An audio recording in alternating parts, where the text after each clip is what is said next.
গরুর বেবি হওয়ার পরের দিন থেকে শুরু করে 15 দিন পর্যন্ত যে পরিমাণে আবর্জনা বের হয় এবং গরুর বাছুরের শাল দুধ খাওয়ার পরে যে পরিমাণে ব্যাড স্মেল বের হয় ওর পটি থেকে, যেটা গোয়েলের না যাওয়ার একটা উপদ্রব সৃষ্টি করে ফেলে। তবে চিন্তা কিছু নাই, সকাল বিকাল দুইবার একটু কষ্ট করে যদি ক্লিন করা যায় পর্যাপ্ত পরিমাণে, তাহলে এই গন্ধ থেকে রেহাই পাওয়া সম্ভব।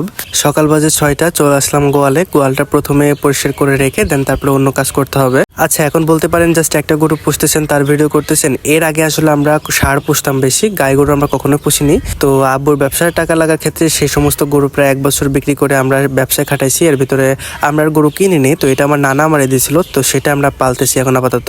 তো এখানে আমি প্রথমে গোবরগুলো খুব সুন্দর করে পরিষ্কার করে নিচ্ছিলাম। এই বড় গরুর যে বাথরুম, এটাতেও প্রচন্ড পরিমাণে ব্যাড স্মেল বের হচ্ছে। ওর ওই পিছন সাইড থেকে বিভিন্ন ধরনের আবর্জনা বের হইতে আছে। এটা 15 দিন না হলে বন্ধ হবে না। দিনে 2 বেলা করে এটাকে ক্লিন করা হয়, সকালে এবং বিকালে। যেহেতু বিকালে আমরা এখান থেকে দুধ নিই, সকালেও দুধ নিই, তার জন্য ওটা পরিষ্কার রাখা অত্যন্ত আবশ্যক। তো বাছুরটারে আমি এখন গোসল করাবো না, ওর পায়ে যে সমস্ত নোংরা রয়েছে সেগুলো আমি ক্লিন করে দেবো। এখন ধরেন যে জাস্ট আমরা একটা গাভী দিয়ে শুরু করেছি, অলরেডি 2টা হয়ে গেছে। বছর ঘুরলে 4টা হয়ে যেতে পারে ইনশাল্লাহ। এখন তো আপাতত ভিডিও করার কাজ নিয়ে বেশি ব্যস্ত থাকা পড়তেছে, তবে ইনকামটা আরো যখন বাড়বে তখন ইনশাল্লাহ আমি আমার বড় ধরনের একটা খামার করার ইচ্ছা আছে। গরুর পিছনের অংশে যে পালানটা থাকে সেটাই পর্যাপ্ত পরিমাণে পানি আমি এখনো দিচ্ছি, কারণ না হলে চাক বেঁধে শক্ত হয়ে ওটা আবার ডাক্তার লাগতে পারে।